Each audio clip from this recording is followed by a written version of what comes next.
everyone, from Common Room Radio. I'm Elizabeth Stevens. And I'm Sarah K. Pizant. And welcome to Disney Villain Deathmatch. Okay, so this is round 2 of our trying to record this particular podcast. And I'm going to tell you why, just in case it's a problem. There's construction next door. I think you probably heard about it if you're listening to a lot of our podcasts, because occasionally it creeps up. So if you hear, just crazy banging in the background or, people hollering outside the window, we're doing the best that we can, y'all. We sure are. Otherwise, we were just going to have to skip recording, and we can't do that. We can't do that. No. We're already so off schedule with this particular show anyway. Well, we're finally back on schedule, which is good. I'm going to say no, we're not. Yeah. Sorry, I'm a sleepy boy because my neighbor's dog is keeping me up until 2 o'clock in the morning every single night this week, and I am dying. So, yeah, I'm sorry. That's terrible. It's okay. It's going to be fine. I took some Benadryl last night, so I don't know. I might only be partially lucid this morning, but that's probably fine. So this week we are talking about Mother Gothel from Tangled versus Captain Hook from Peter Pan. Which is going to be very interesting because they are two very different villains in style. Mm-hmm. So I'm interested to see how the two of these line up together. Yes, and we did the thing again where we were each watching separate movies. So I watched Tangled and you watched Peter Pan. I did, and so, which is delightful. I mean, it is not a particularly great adaptation of Peter Pan, which is even more delightful. I highly recommend that you actually read the book by J.M. Barrie.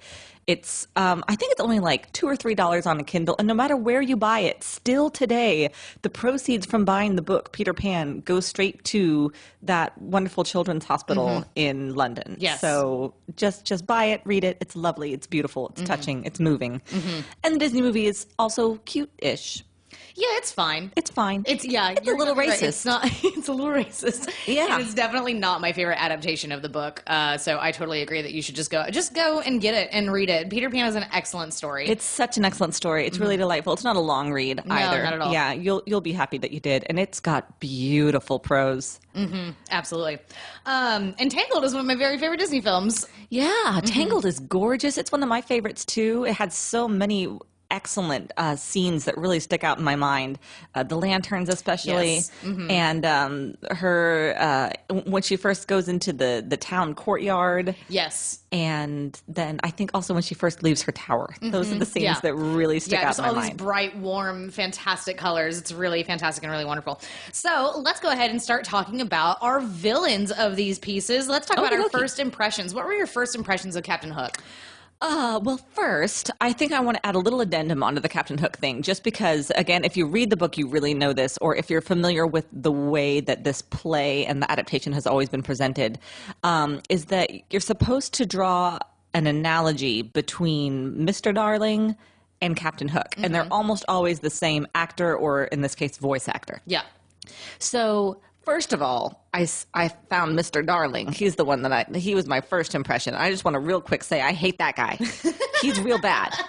He's such a jerk. He's just one of those, just cranky at everybody, talked down to his wife, talked down to his kids, and just like had this idea of, God, I'd be so much better off without all you people. And wow, I did not like him at all. He's not that bad in the book. I think that they made him worse in the Disney movie. I think so. In the book, they made him more sympathetic, and you get a little bit of interiority into the way Mrs. Darling thinks about him because she's talking about him to the children. Yes. And so you get some sympathy for him, but there's still this idea that, he wants the children to grow up. And I mean, that's the main crux of the book is, the idea of having to grow up and not wanting to grow up. That's the whole Peter Pan thing. So in this adaptation, though, you just get super cranky, mean dad. You don't get any of that. He's just the worst from start to finish. They give him a moment at the very end where he looks up at the ship and he's like, I think I saw one like that before. And it's and that's supposed to be it. Now everyone's a happy family. I was like, no, you're still a jerk. You need counseling. You need family therapy. What are you guys doing? Anyway, so we started with him and I hated him. But then when I got to actual Captain Hook, first of all, I have a thing for pirates. Did you know this about me, Sarah? I had some inkling while I'm watching you drink coffee out of your pirate ship mug.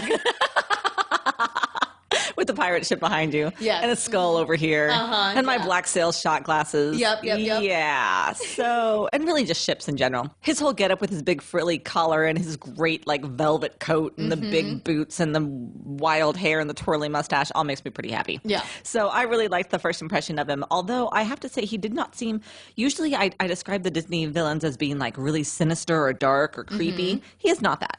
Oh. He's more like blustering. Okay. Which, of course, you know, Mr. Darling was definitely very blustering, Yes. so that makes sense. I should also note that he had this great gold double cigar smoker. Yes, I remember that. That was amazing. Yes. Do want. Yeah, that's not true. pretty Don't cool. give me that. No. It's just neat. Neat touch. Just cool to look at. Just a cool piece to have. So first impressions of Mother Gothel. Well, we first see Mother Gothel right at the very top of the movie whenever we've got Flynn Rider's voiceover, and he's talking about how this drop of sunlight fell and grew this flower, and then you see this creepy old... He describes her as a witch, a creepy old witch that's lady. right.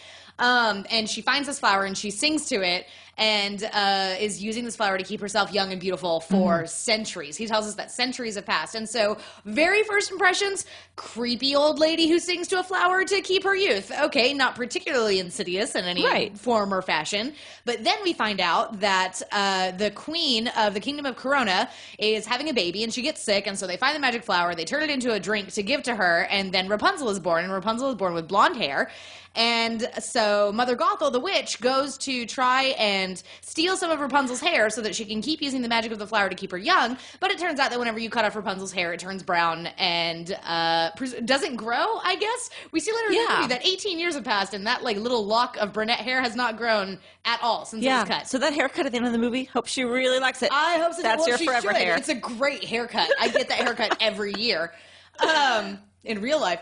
And so then Mother Gothel straight up kidnaps this baby and squirrels her away to a tall tower in the middle of the forest, not nearly far enough away from the kingdom, and also keeps her original name and keeps her original birthday. Yeah. Yep. But yeah, so scary old witch lady wants to stay young and beautiful forever and steals a baby. So yeah, pretty... Initially not terribly sinister, but then ends up quite sinister. Yeah, baby stealing is pretty bad. Baby stealing is pretty bad. It's just a little ways in before we get Captain Hook like really acting out and being villainous, but it's not too far. When he starts talking about Tiger Lily immediately, he talks about keel hauling her and boiling her in oil. Now, explain keel hauling to me. I'm so glad you asked me about this because it's freaking horrifying. Okay. It's so bad. Like you say keel hauling, you're like, oh yeah, it's a thing that pirates did or like they did in ship times. I can tell you about this because in season 4, episode 4 of Black Sails, we see one of my favorite characters get keel hauled, and it is terrible. What they do is they take a rope all the way from one side of the boat under the water to the other side of the boat. Then they tie a person to this rope, and then they pull on it, and that person gets dragged under the water. Oh my gosh. Under the boat and up the other side. Now, you already think, geez, you got to hold your breath a long time. That sucks, right? You forgot about this part. You know about barnacles? Yeah, they're like scrapey little muscles that cling to the bottoms of boats. Yes. And by scrapey, I mean like if you accidentally slip and kind of hit your foot on one at the beach, your vacation is ruined. It hurts like the dickens. So this one, you've got your entire body scraping across the bottom of a boat across barnacles. You come up like hamburger meat. It's terrible. It's horrible. It's inhumane and gross. It's horrific torture. And horrific torture. A little girl? Also, or boil her in oil, whichever. Which is also terrible. Yes, both really terrible things. Wow. So he's real bad. And then there was one of his guys, like his own guy, his own ship guy, who was ship guy, crew member, his own crew member. Are you sure you're into pirates? Hush. I am just finishing my coffee. All right. Okay. His own crew member is like up on a beam singing a song, and he just shoots him out of the air because he doesn't like that song. Doesn't feel like hearing that song. That man is dead now. Okay, I wonder if this is going to be a surprise episode. I am saying that this guy is a bad dude. Like, he's not creepy, insidious in that way that I like my villains, but he is definitely a very bad dude. He's a bad man. Bad man. And again, a racist. I don't like that either. Yeah, it's very terrible. Okay, so let's go ahead and move forward to our villain's motivations. So Mother Gothel's motivation, like I was mentioning just a minute ago, she wants to remain youthful and beautiful forever, for as long as she can. And what's really interesting is that what they've done with her character design is the outfit that we see Mother Gothel wearing is actually very reminiscent of like Renaissance clothing and Renaissance style, which is centuries and centuries and centuries before the style that everyone is wearing now. And so that's sort of a hint to her having been keeping herself alive via magic for such a very long time. And I think that that's such an excellent detail. But yeah, her motivations basically and entirely are just so that she can live forever. And just, she doesn't, okay, so I think that Flynn Rider describes her as a witch once or twice, like in the opening narration, but I don't know if she actually is. We don't really see anything particularly like magical or witchy about her. I mean, that's a good point. She's kind of creepy and shows up like with the fog and disappears with the fog and is able to do kind of like sleight of hand and smoke and mirrors, like, you know, kind of apparition like that. But we don't see like straight up magic traditionally like we did with like the Evil Queen and Snow White, for example. But mostly she just seems to be a lady who wants to live forever and is willing to steal a baby to do that. Yeah. Presumably... Now, I don't remember if we talked about this a lot whenever we did our Tangled episode of Disney Princess Deathmatch, but I'm not sure how that magic would have affected Rapunzel if she had kept her hair forever. I'm not sure if Gothel's plan was that the magic was going to also keep Rapunzel young and youthful for all time and therefore able to use that for forever. Or I hadn't thought about just that. long enough to go find another magic flower. Not really sure. I mean, it's kind of an incidental detail. But anyway, so Gothel's motivations, wants to be young and beautiful forever, kidnapped a baby to do so. Okay, fair enough. Hook wants revenge. Peter Pan cut off his hand, fed it to a crocodile. Now that crocodile is constantly wanting more of James Hook to eat and like terrorizes him and chases him around the island, which is pretty cute. He's also a complete coward about that, which is funny. I mean, it's not good villain stuff. Right. I understand that, but it's amusing. Yeah, so straight up revenge. Although he doesn't want to cut off Peter Pan's hand. He wants that kid dead. He wants to super kill that kid. Absolutely dead kid. Yeah, for sure. And he will, I mean, immediately when we first see Peter Pan and Wendy and the little boys, he just starts firing cannons at those kids in the sky. Like, he wants those kids dead. He's not trying to maim them or send them home or put them in the corner. Just dead straight kids. up wants to murder some kids. Straight up wants to murder some kids. Yep. Bad man. So next we're going to talk about our villains' lairs. This will actually be really interesting because we don't have traditional lairs for either one of these villains, I feel like. Captain Hook actually has the Jolly Roger, his pirate ship. He does, which... Again, I super like ships, so obviously I'm going to give a lot of points to the Jolly Roger. It's very cool. It's super classic. I like. We don't get a whole lot of details of his, like the interior of his cabin, but what we do have, I like.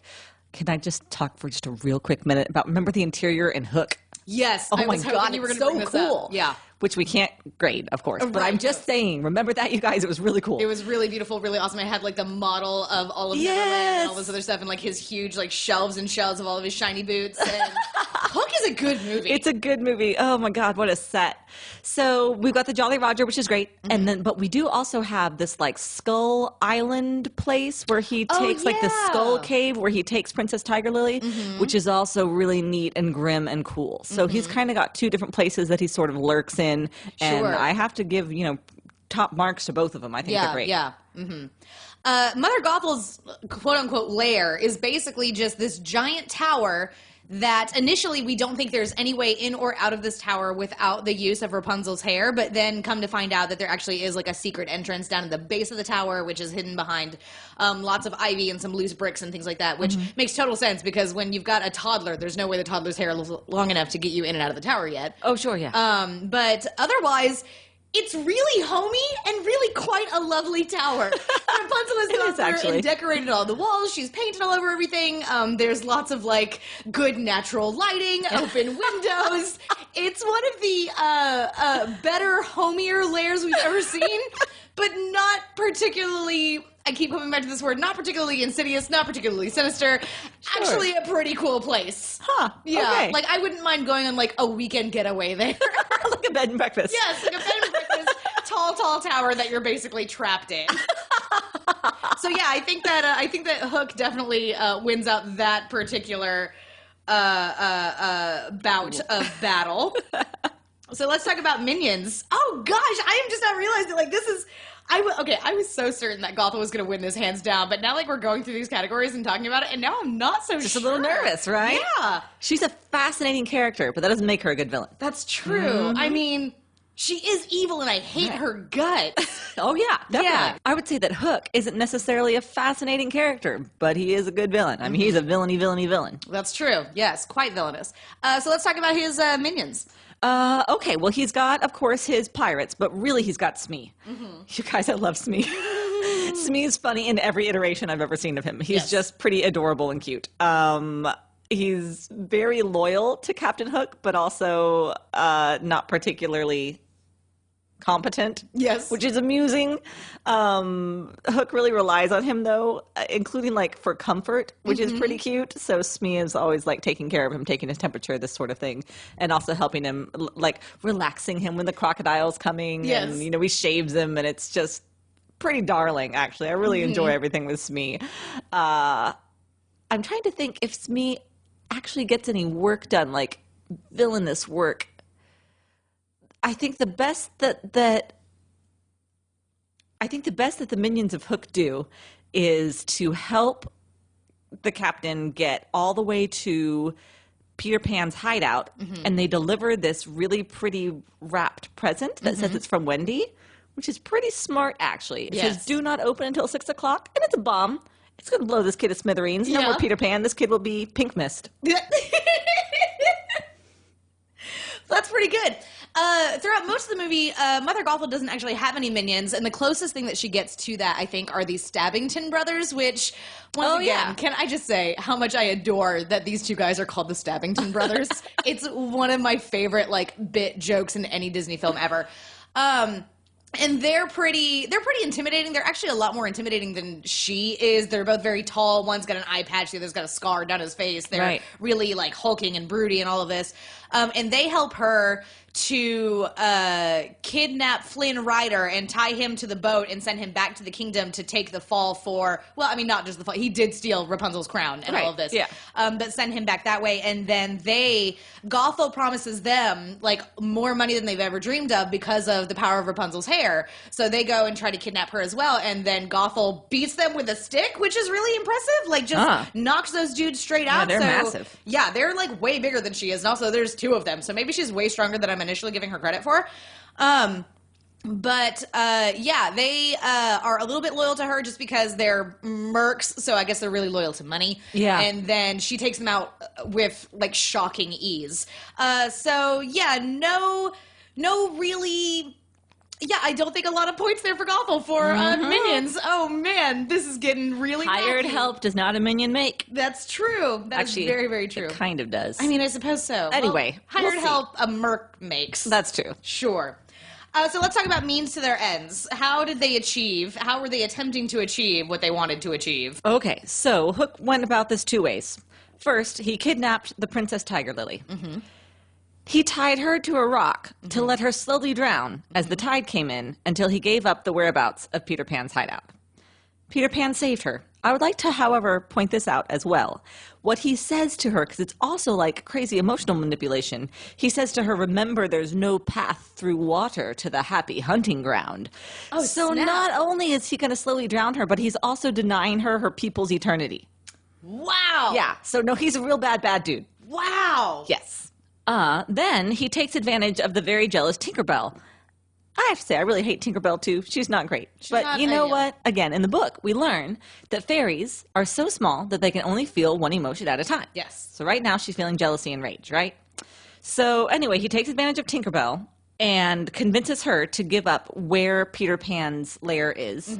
That's when he gives the present that will explode Peter Pan, steals all the rest of the children, and tries to convince them to either become pirates or walk the plank. So again, pretty much just chock-a-block killing kids. He just hates kids. Just gonna kill them all. He doesn't like children at all. Okay, so Gothel kidnaps baby Rapunzel in order to use the power of her hair to remain youthful and beautiful forever, and then spends the next 18 years emotionally manipulating Rapunzel, lies to her, makes her believe that Gothel is actually her mom, and then spends this entire time talking down to Rapunzel and basically just negging her all the time, just like constantly being like, you're not strong enough to take care of yourself. You're up here because you can't take care of yourself. The world is out to get you. The world is a dark and cruel place wanting to destroy any modicum of light, and that's why we have to keep you safe, and lies to her and says that people would come after her for her hair, and all of this stuff, just all of this really terrible emotional manipulation,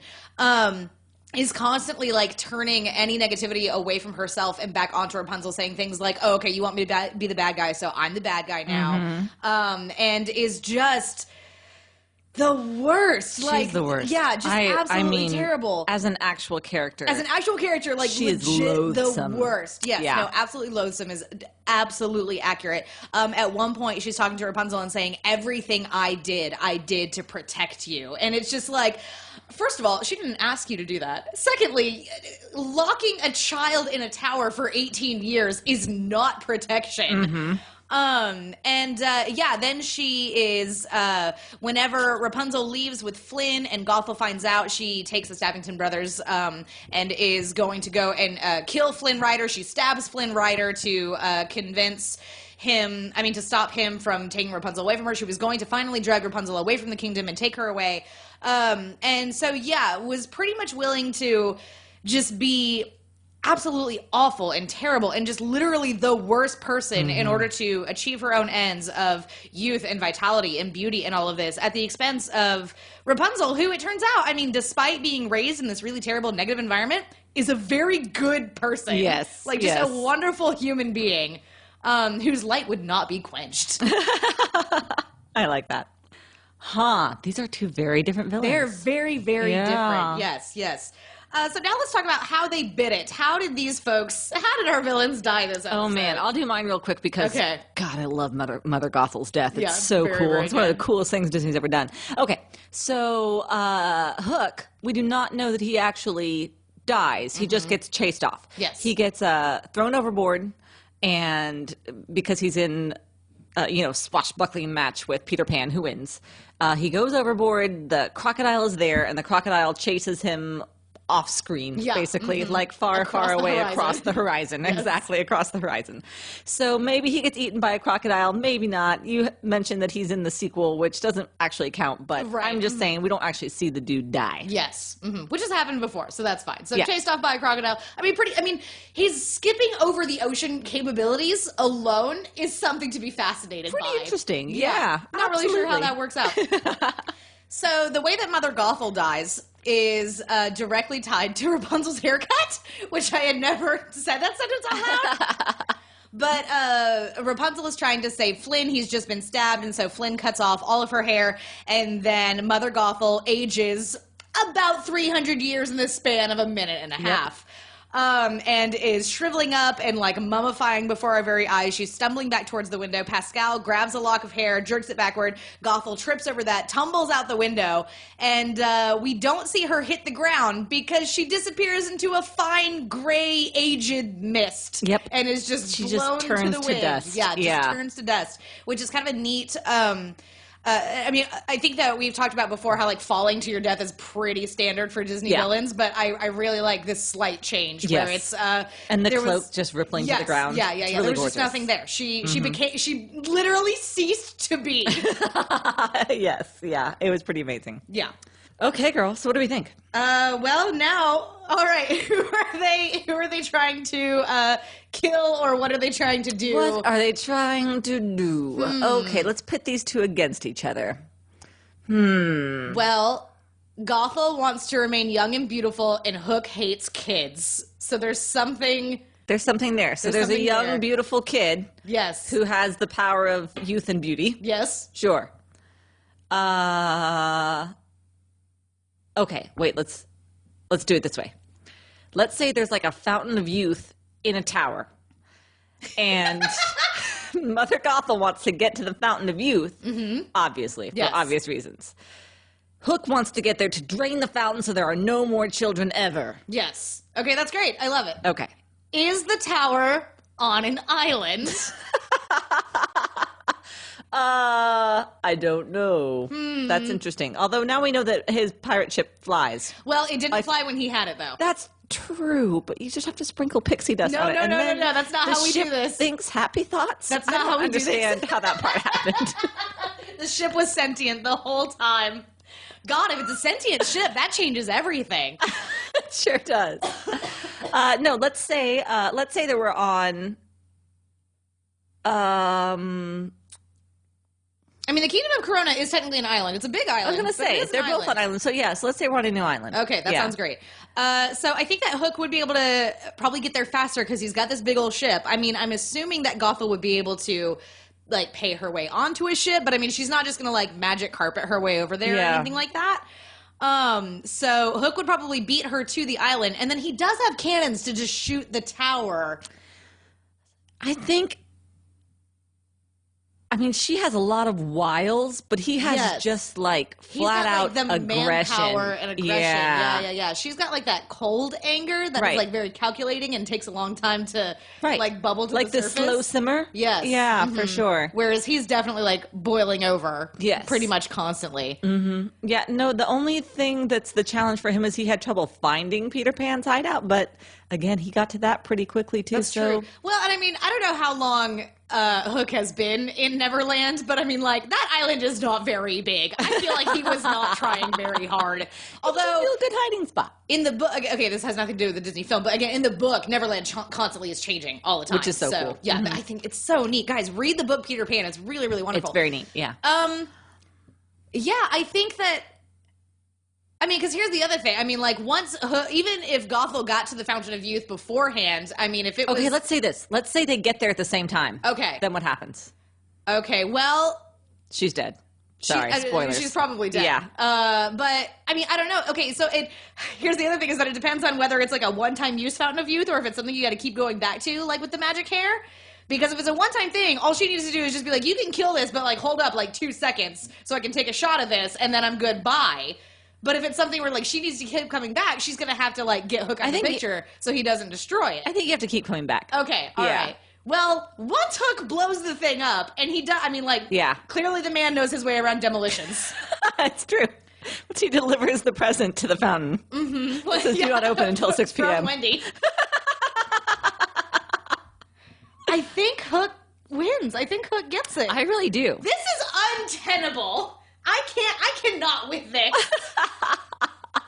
I like Gothel so much more. No, Gothel is fascinating. She's a fascinating character, and God, I mean, but one of she the most one of the legit most evil, foul Disney villains to ever exist, but is not. But almost real. Like she's not like a Disney villain in the way that Disney villains are. Or Disney villains? Yeah. She's not like that cartoon character villain. Right. She's just a bad person. Yeah, I mean, she could be on a Lifetime original movie. Yeah, for sure. Yeah, God. Oh my gosh. Yeah, no, she really, really could. Like, I mean, Hook is villainous in that he's wanting to run around and, like, murder all these kids, like, all the time and is, like, just shooting his own pirates left and right. And I don't know where these... Well, I do because I read the book, know where these other pirates are coming from. But anyway. But, yeah, Gothel, otherwise, I mean, she was willing to kill Flynn or leave Flynn for dead. Here's the thing. She didn't actually kill Flynn. No. And then she trusted Rapunzel when Rapunzel was like, no, if you let me heal him, I'll go with you. But mostly was just, like, wicked evil to this one person... Which is its own kind. Again, it's like its own kind of like. I mean, she's abusive. She's verbally, mentally, emotionally abusive to this girl for 18 years. Just a narcissist. Just a complete narcissist. Makes everything about herself and is totally insidious in that way. But I think you're right. I don't think that she's. I think she's an excellent antagonist, but not a good villain. Perfect. You nailed it. Yes. Okay. An excellent antagonist, not a great villain. Wow. Yep. Okay. Well, let me go ahead and I still love you, Mother Gothel. And by that, I mean hate you. Right. No, I love to. I don't even know if I love to hate her. I just hate her. Yeah. She's just the worst. This is so surprising. I don't even know what to do with this information. I mean, I'm going to put it in the thing. This is good. I mean, Captain Hook is classic. I have a thing for the classics, though. That's so true. You know how that goes. Yeah. This pleases me. Classic villains, they're classic for a reason. It's so true. Yeah. Man, what would the world be like without Captain Hook? Yeah. If you had asked me at the beginning of the show, I would have said, oh, no, Mother Gothel is going to win. Like, she's going to be the winner. But no, it turns out that is absolutely not the case. Okay, so Captain Hook, in a surprise turn of events, wins round 6, which means in round 11, it's going to be Captain Hook versus Scar. That's perfect because he's usually against the crocodile anyway. That's pretty great. I'm into this. Oh, That's poor really, Hook. really good. All these animals wanting to kill him. Oh, man. Yeah, animals don't like Captain Hook. Well, they can tell that he's a bad man, I think, is part of the thing. That's hysterical. Scar versus James Hook. Oh, man. Wow, that's going to be so interesting. Oh, man, I am looking forward to that in a few weeks. So 2 weeks from now, in round 7, we're going to be doing Lady Tremaine from Cinderella versus Frollo from The Hunchback of Notre Dame. Ooh. Which I feel like those two are similar enough. Again, we have more adults who are just abusing their children. Yeah. Right? I haven't seen Hunchback in so long. I haven't seen Hunchback of Notre Dame in such a long time either, but I do remember that Frollo is a bad man. Yeah. I know that. Yeah. Interesting. Yep, that's going to be fascinating. That's going to be really, really good. And yeah, really those are pretty evenly matched, I think. That's going to be a really interesting I think so, too. one. Okay. And then 2 weeks after that will be our last of the preliminary rounds. We're going to be doing Maleficent from Sleeping Beauty versus Hans from Frozen. And guys, okay. Yeah. No surprises here, y'all. No surprises. We can probably skip that one. No, we'll do it anyway. But yeah, Maleficent is totally going to win that one. So yeah, all right. Well, that was great. This was shocking to me personally. I still cannot possibly believe this. It's so interesting whenever you sit down and you start looking at the numbers and looking at how this stuff works out. Yeah. And this has just been a wild trip. So thank you guys so much for listening to the show. If you're at all interested in talking to us about this show or throwing in your 2 cents, do you think that Mother Gothel should have won? Do you think that she probably could stab every other Disney villain ever and get away with it? Go ahead and get in touch with us over on Twitter using the hashtag DVDM. You can get in touch with us on Twitter over at Common Room Cast. You can get in touch with me personally at Sarah Cade Pazant. I'm Lizbeth Ray, 555. And if you like this show, if you enjoy what we do, if you would like us to do more of this kind of thing, you can head on over to patreon.com/commonroomradio, where you can kick us $1 a month or whatever you can afford. You'll get a fancy postcard and access to all kinds of gag reels and secret Patreon shows. Once a month, we do a live show for patrons only. And that's going to be coming up. We're looking forward to that. And leave us a rating and a review on iTunes if you want to do that. Share us with your friends on Twitter, Facebook, whatever your social media poison is. And I think that's going to do it for us this week. So thank you guys so much, and we'll see you in a couple weeks. Once again, from Common Room Radio, I'm Sarah K. Bazant. And I'm Elizabeth Stevens. Bye.